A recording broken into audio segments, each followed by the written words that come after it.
I don't want to go back. That's the most common and shocking statement that is made by people who have experienced what are called near-death experiences, NDEs. And there are thousands of cases of these people who have physically died, but when they were revived, they saw new life, life after death. And now there's even more advanced cases called after-death experiences that are longer. So it does raise a question. If most of us fear death as the biggest thing in our life, as the worst thing that can happen to a person, then why would people who experience some death experience not only not be afraid of it, but they wish they could stay, they didn't want to come back? So my topic this week is near-death experience, inspired by last week's questions with Scott and Sheri. And so this is interesting because it's another area where secular science and ancient mysticism are converging. We're getting to a point, I think, that we're going to start seeing scientific proof of life after death. So the shift toward this really began, I think, in 1975. A book, I mentioned I had books laying around my house when I was growing up that I benefited from. This is another one my dad had around the house. So I read this in high school, and it was called Life After Life by Dr. Raymond Moody, who transformed the way the modern secular world looks at what we call near-death experiences. So in that book, he coined that phrase, near-death experiences. And he interviewed 150 people who had experienced near-death experiences, and he summarized what it's like to die and what they experienced. So there were common elements that I'm going to be talking about today that I think are very helpful and very practical for us to know. In his book, he talked about a feeling of peace, an impression of being outside the body, floating through darkness, and encountering a golden light. The book had such an impact on our culture that today it's not unusual for people to say, "Oh, did you travel through the tunnel? Did you have a life review?" These have become actually cultural memes in our culture, so it had a huge impact. Now, for Swedenborgians, Moody's book was a vindication of the 18th century insights of Swedenborg, who was acknowledged in Moody's book, a whole section in his book about Swedenborg, because it was the closest he could find to what he was discovering through his scientific observations of people today. Now, since that time, many, particularly doctors, have written books about what they call near-death experiences and even deathbed experiences. So only about 8% of the population that has that sort of death and comes back have these near-death experiences. But what they say is remarkably similar, and at the same time, each person's story is unique to themselves. It often unfolds in different sequences for different people. So as you can tell, I've been fascinated by this topic completely. If I was reading these books when I was in high school, I've been studying this my whole life. And I've listened to hundreds or read hundreds of stories. And so what I thought I would do is I'd summarize some of the insights that people are sharing, and then why should we care about it? Why is this relevant to us today? And I'm also going to compare it to Swedenborg's comments in his book, Heaven and Hell. So one of the first things that people are experiencing is a feeling that they're shocked to be alive. Many people didn't believe in life after death, and so, or others believed it was a cruel judgment place. And so the first shock is that they're in peace, there's no pain, and that they realize that maybe some of the things they believed on earth weren't true. Usually even people who are religious are surprised because it doesn't play out the way they were taught. And Swedenborg also wrote about this. He said, everybody moves to their first state after death in the physical world are similarly involved in the same things. They have the same face, speech, and spirit. People don't die, they're separated from their physical body, which is just of use to them in this world. So it's important to note what they're saying is death, what we call death, is only a death of the physical body. And Scripture speaks about that in 1 Corinthians 15 about how we are sown a natural body, but then we grow into a spiritual body. Second big thing that people reported was that they were pulled out of the body, like yanked out. That's a very common observation. And this is an interesting area for science because people who are pulled out often travel and can report activities in other rooms, in the hospital or in the house. And so this is where it gets really interesting. They can tell you what the doctors were talking about in the room down the hall or things that happened down the hall. I think this is where science and spirituality are starting to converge because they're giving evidence of something. And Swedenborg also, who was given the ability to go through a death experience, said, I felt I was pulled out of my mind and my spirit and my body. The third most common thing is that people feel welcomed.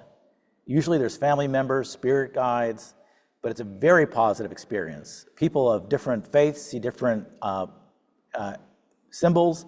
Many see angels, many see Jesus, but it does seem it's aligned to what your spiritual path was.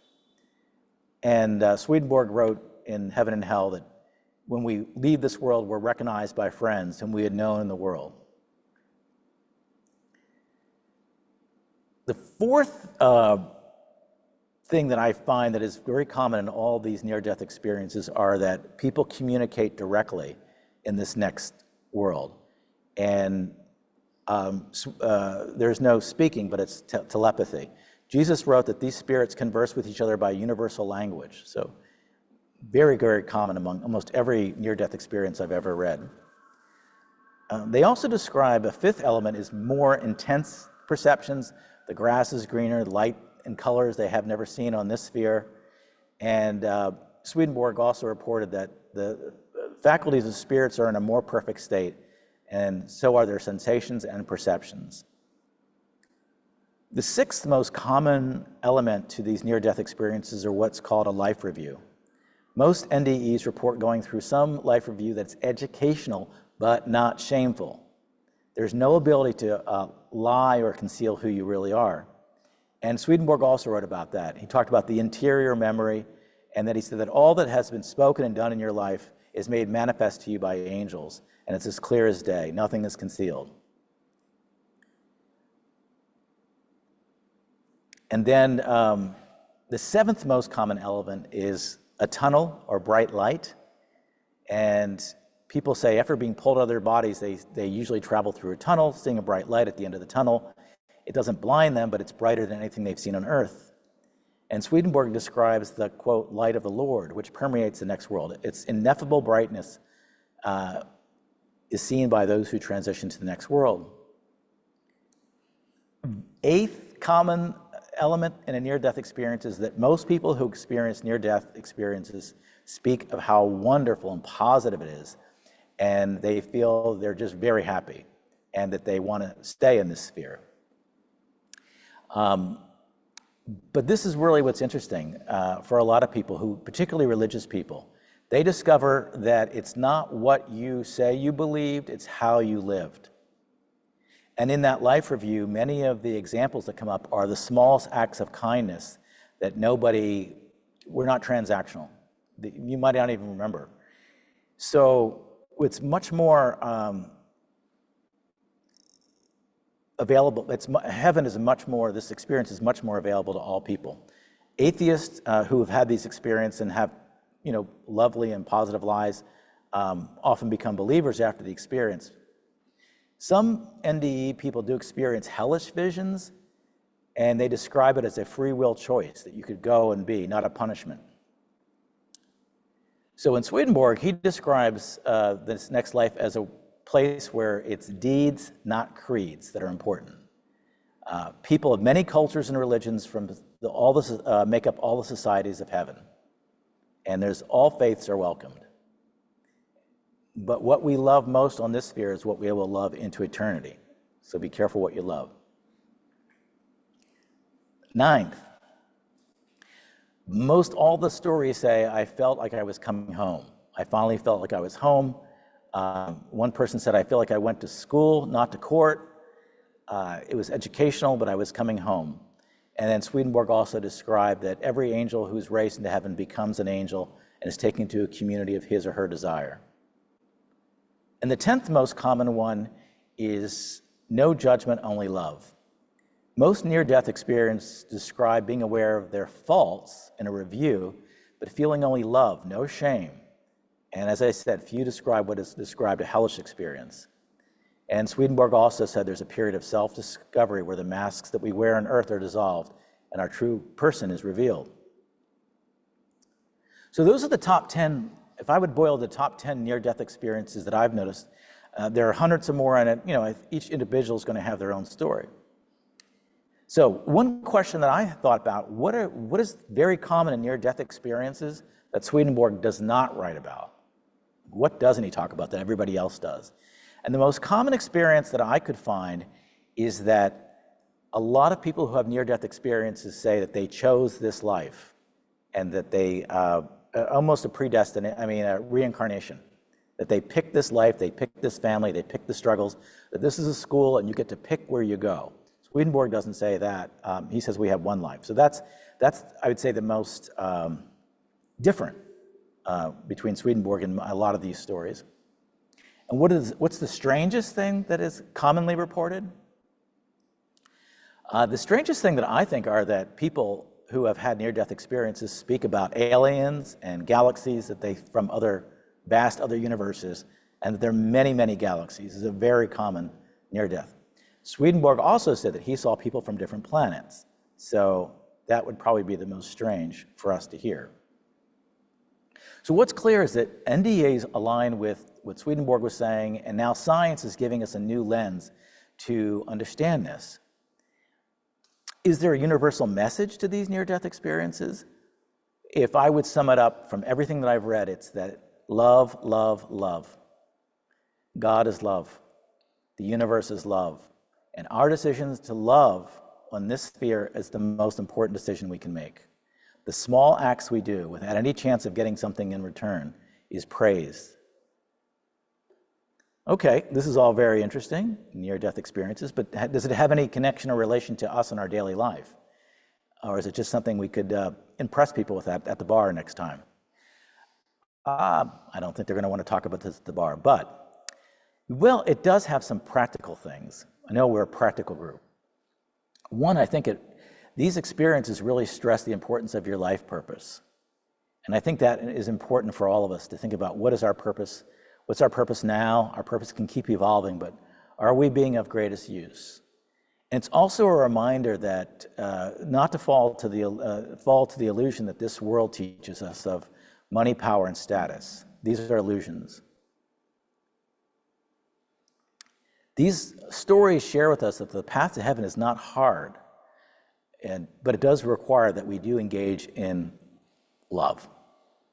And Swedenborg emphasizes that life here on earth, any religion that tells you life on earth is to withdraw from the world is not correct. He would say, you've got to be involved, be engaged, change for the better, bring more love into the world, bring more activity. So you need to be engaged.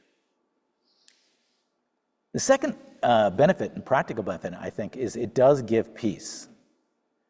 I'm certain that the reason Scott was sharing last week that he watches these when he stressed is if you watch the videos of near-death experiences, and I'll put those in the newsletter, and you watch them over and over, they do remind us that God is love, not to be afraid, and that there's nothing to fear in death. And that does give us a sense of peace. We don't have to be frightened.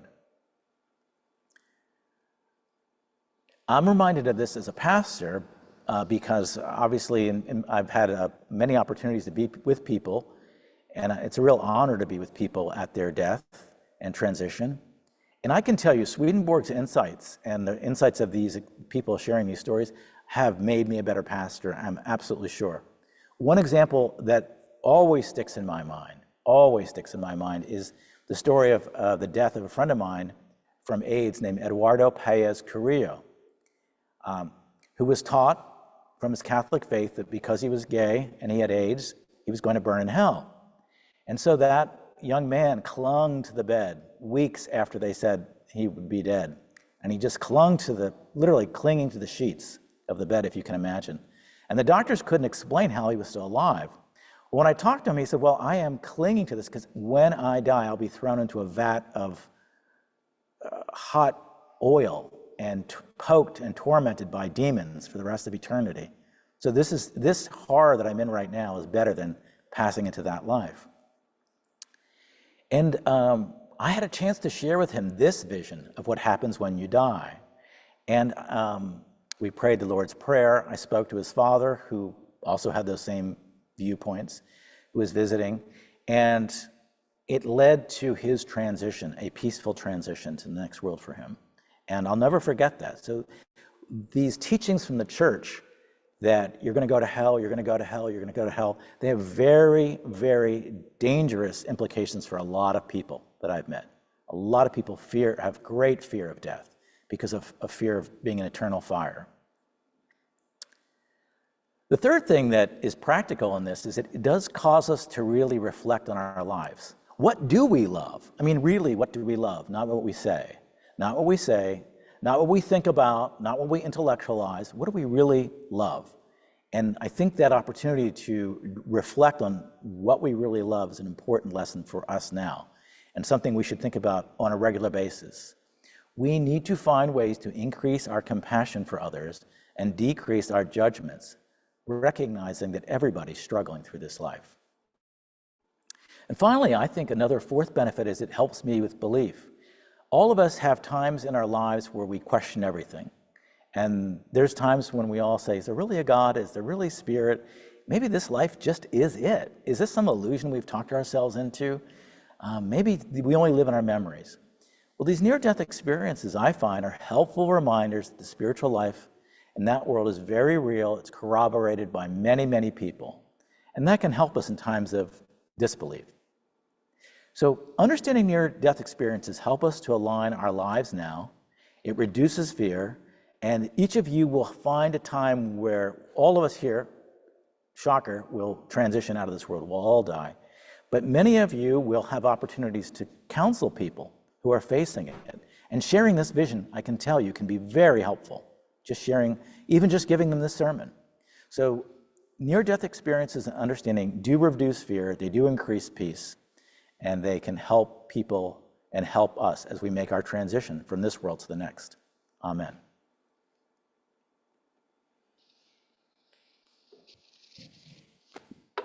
At this time, we open it up for any questions or comments, thoughts.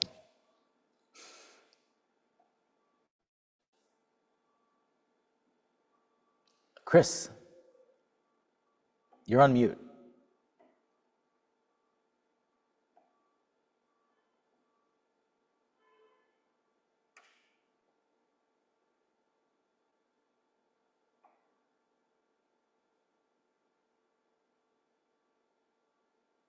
We're asking you to unmute, see if you can There click. she goes. Alrighty, I think we're home free now. Bingo. Thank you. The book that came before the one you were speaking of is written by Elizabeth Kubler-Ross, who wrote a book on life after death. And I loved, the Peck version that came out afterwards. And I guess I just have to say,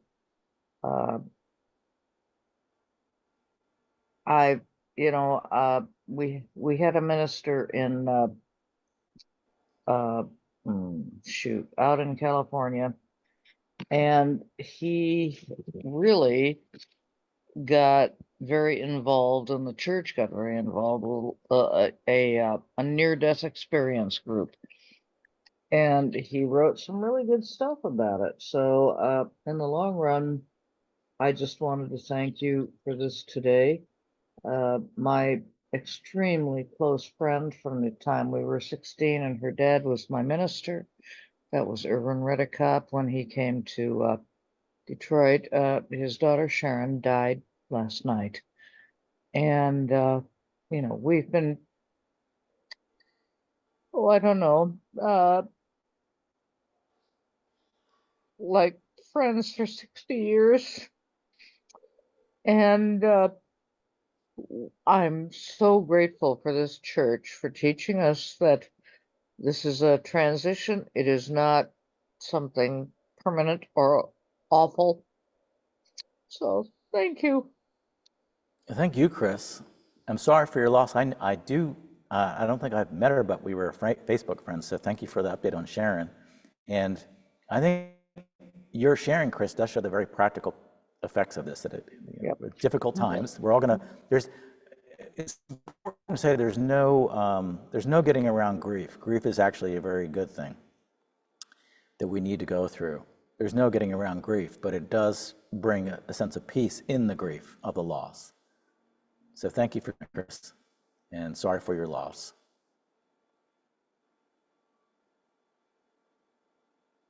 Sheri?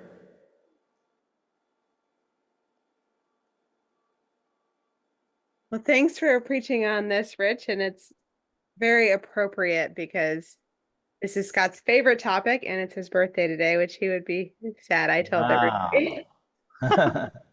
Yes, you inspired this. And I want him to say something about it because he's like, this is like deeply impacted his whole psyche. But I also want to mention before he talks that that book you told me, Diary After Death, Yes. which is out of print, but it's one of the most interesting. I don't know. It's not a near-death experience. What is that even? I don't know what it is. It's a story of someone describing their life in the next world, sort of like Swedenborg, and it's my favorite too of that. So we'll put that into the newsletter. It's not in print, I don't think anymore, but we have I think at least I could share my copy, but let's put that into the Katrina will help me remember to put Diary After Death is a good one of just what it happens after death that very much correlates with what Swedenborg describes. Right. You can still buy that on Amazon. Okay. It's it's out of print, but there are a lot of people that have it. And I've been sharing it with NDEers, people who have NDEs and people who have channels on NDE. The thing that's remarkable about that, it was written early 70s, I think, and it was before all the studies were out there. So in other words, the guy who was psychically downloading the diary that this man wrote didn't have anything to go on. And he was a Christian pastor who was downloading this. And so the parallels between what NDEs are like and what this guy says was in the this diary are uncanny. It just adds a little bit more evidence to the reality of these accounts. I was a lucky kid to have my dad have those books. That as another book that was laying around the house as a kid. So I read that when I was in high school too. If I'd had those books, those 3 books around when I was a kid, well, first of all, I would have gone to University of Virginia and studied under Moody, but it would have set me on a different course. It's good. I did just get back from the IANS conference, which is the International Association for Near-Death Studies, and the Swedenborg Foundation is a sponsor of IANS. Oh, cool. So that's really cool. They help promote, and IANS is diverse. They want to hear the experiences of people on all faiths. They sponsor research. They have papers written, and they've been working with people who've had NDEs for, I think it's almost 40 years now, certainly over 30. So they're happy to see this is finally coming out into the public domain. Yeah, well, thank you for inspiring it from last week. And you sent me some websites, and I'm going to put them in the newsletter. But there's a woman named Heather Tesh who's got a series called Beyond, and they're just really, I'm like you, Scott. Maybe we're both nerds. I can watch those for hours. But I am fascinated, and I've been doing it my whole life, but I am fascinated by the commonality and the uniqueness of everybody's different experience. And to keep an open mind, because truly I have no idea what really happens, right? These are all just stories, so we'll all have our own experience. But thank you for that. Happy birthday. I'm glad this was your NDA birthday present from Church of the Holy City. That's awesome. Right? Jose, you have your hand up. Yeah, first I just want to thank you, Reverend Rich, for the personal story of your friend who was dying in those circumstances. Some of you who have met me through, personally through the church know I'm a Freemason, and some of us, get very into more esoteric areas. I actually have a good friend who has a whole presentation about near-death experiences, talking about them in the context of Freemasonry as another form of initiatic experience, initiatic rite, and some of the parallels and how some of the things that you described that are common in NDEs, and how they equate to initiatic experiences that we here just on this plane have ourselves. And I just it's really just a comment that I just find that really interesting, that it's one of the things that's attracted me to the Swedenborgian rite is how it views some of these topics that can be barely touched on even in really ancient Orthodox traditions in older churches. But here we have a way of looking at something as it's an initiation. It's a way of proceeding to another way of existing, and some of us who are pulled back, and so it's an NDE instead of just death.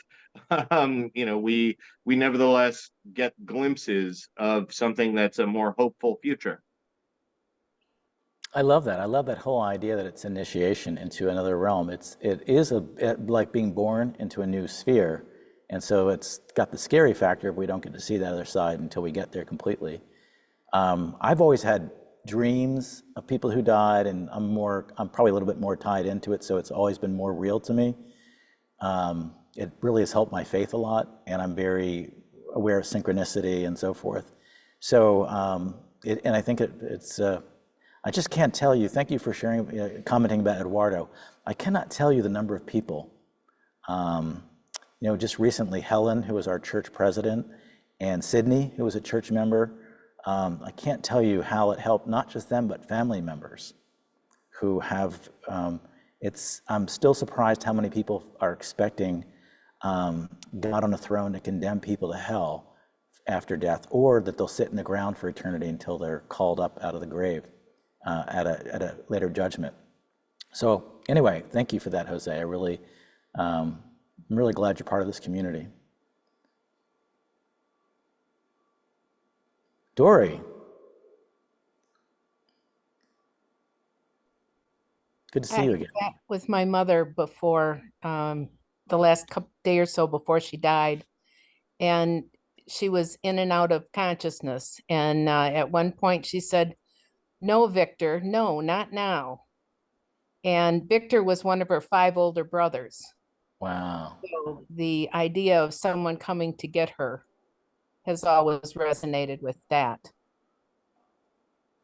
That's a beautiful story, and it's a very common. What's so interesting about that, Dory, is that it's the scientists and the doctors. I'm hearing this a lot from doctors who are obviously going to be in emergency situations. So they're watching this sort of people looking up at the top of the room and saying, "Oh," and they recognize somebody. It is very common now for doctors, and I like that. I like the overlap of medicine and mystical theology, because it just reinforces each other. And I think we're going to get to a day where this will just be proven by fact. Thank you for sharing that beautiful story. Anybody else with a question, comment? Ross, let me just give you the microphone so people can hear you. When my grandmother was dying, she said to my mother, "He looks just the same," referring to my grandfather who had predeceased her. Wow, that's really cool. Matthias, you may have to come out of the light. I don't think you're in the tunnel of light. Okay. Yeah. So my question was, these are like so interesting and really like comforting and helpful. Why do you think it is that, these like kind of entanglements with the like next world and the spiritual world, they kind of happen during these like when people are like having these near-death experiences, and like why does it happen at that time, and why do these like kind of like this contact and entanglement not happen like outside of that context, just in terms of thinking about like God wanting us to be comforted or have some sense of like death not being the final stage, why does that only come at those moments? And maybe why do we not have more contact with that kind of spiritual side? And whether you think that that like is like has an effect on like free will, whether we have to like believe and like have faith in it and or not, or if that makes sense. So why does it have to kind of just happen at those very intense moments?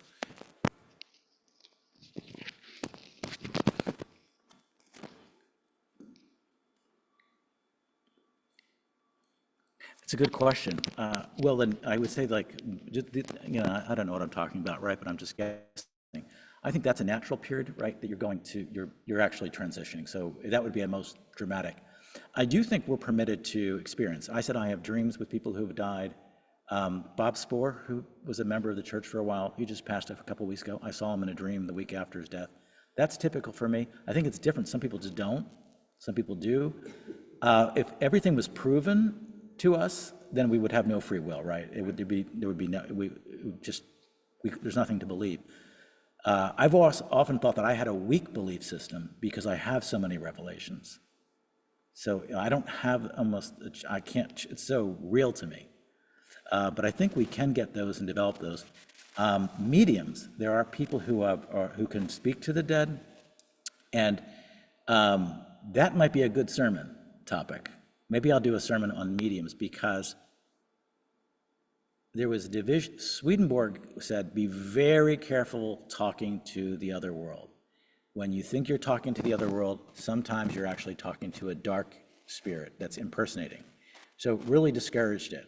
And I can do a sermon on it, but it's interesting. Some of the Swedenborgians kind of imitated Swedenborg and said, nah, I really like what he did. And they kind of got into seances, or they got into mediumships, and a lot of them feel connected. And another group kind of really broke with that and said, we're not part of that. So the spiritualist church in America, where there's one in Georgetown, will hold, you'll come in and they'll say, oh, we see so-and-so and so-and-so next to you. And so that's part of their worship. And there's a church in the largest religion in Brazil after the Catholic Church is spiritualism, and it's based on a book called Heaven and Hell that was written by a Frenchman who was writing based on Swedenborg. So there's a break. And so my personal belief is that I think you have to be careful you don't bring in dark spirits, but I think we can have that ability. I think people are developing that ability, and a lot of people tell me they have connections with people in a time of stress. So that's why when I started the service today, for those that you came in late, I lifted up this Bible that Alpha just gave me from Germany that was edited by my great-grandfather in Germany. And then I also lifted up a letter and some mail that I gave to Ross, which was letters from his grandfather in 1937 here at the church that I just found. I don't think those are accidental. I think those are messages that people from other lives are working on our behalf. So if you're paying attention, they show up. If you write it off, you write it off. But I think I'll do one on mediums and direct connection, because that's a good question. Does that answer the question? Yeah. And then let me ask Roxanne, and then I'll go to Ross. Okay? Roxanne? So a couple of things. When my mother passed away, her body had been ravaged by cancer. And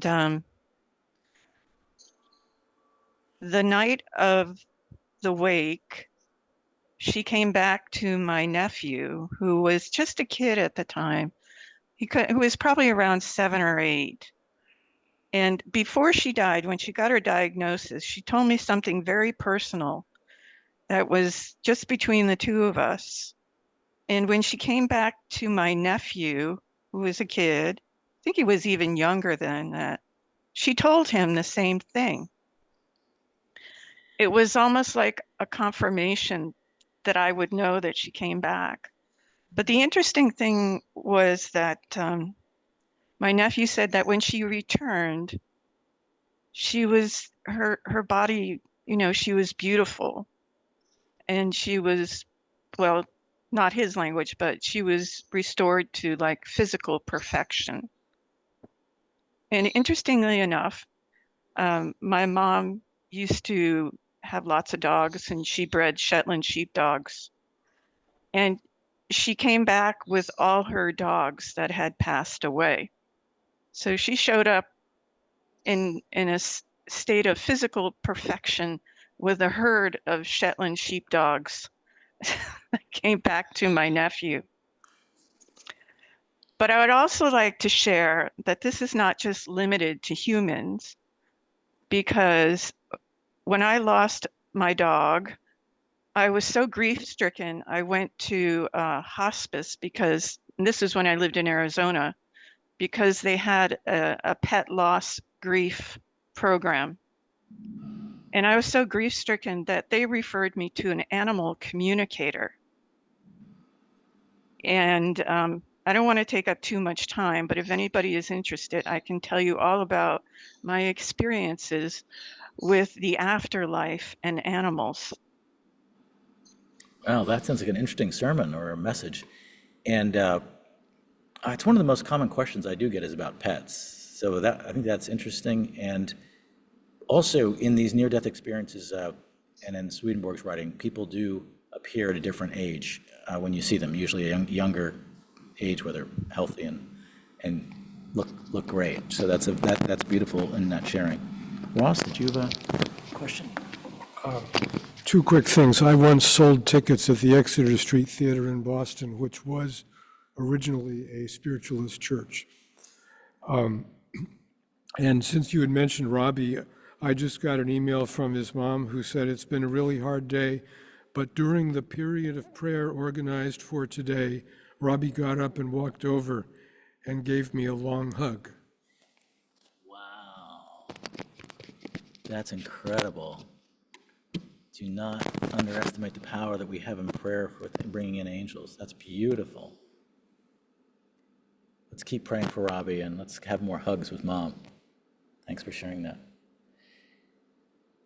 Any other questions or comments? Scott?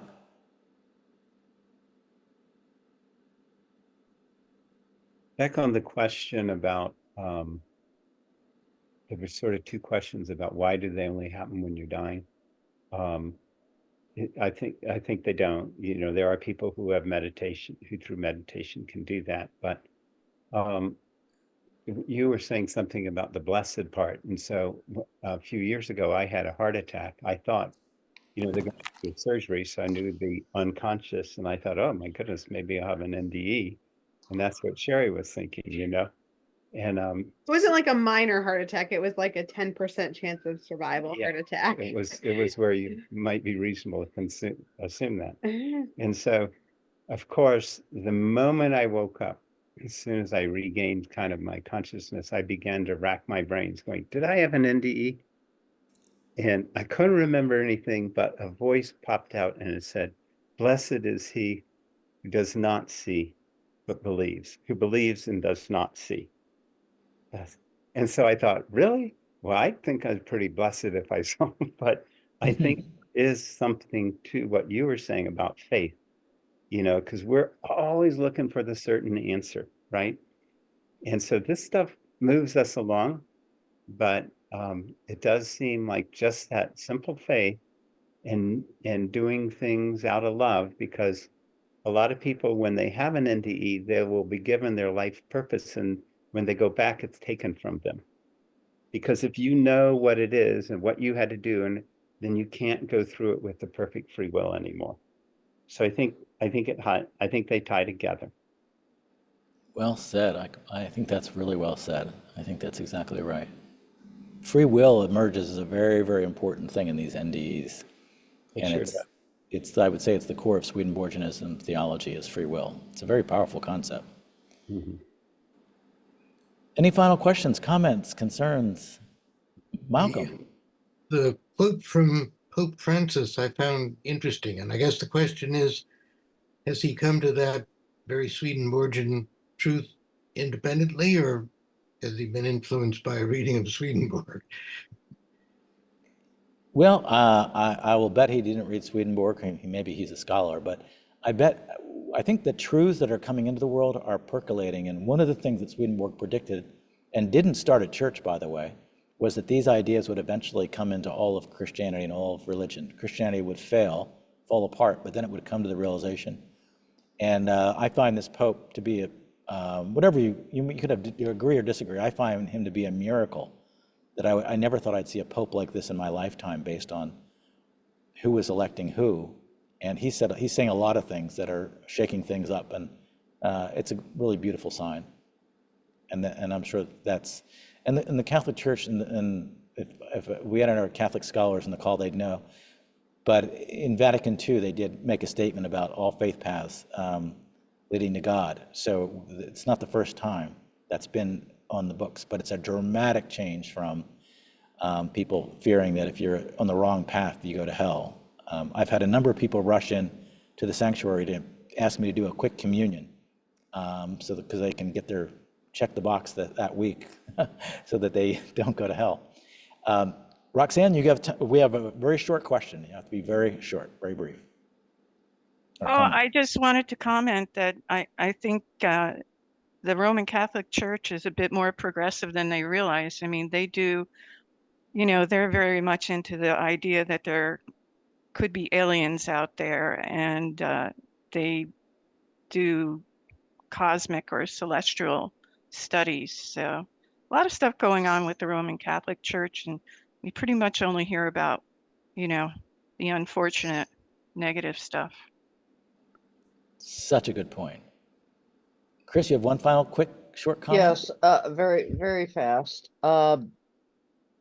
Recently I saw on the news a little report about, over the years there have been women who wanted to become at least deacons and so on in the Roman Catholic Church.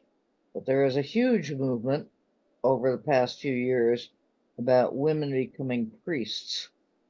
And so I just wanted to say that I agree very much that that particular church, which has had for so many years, many, many strict, places or things in place, is beginning to kind of wiggle. Okay.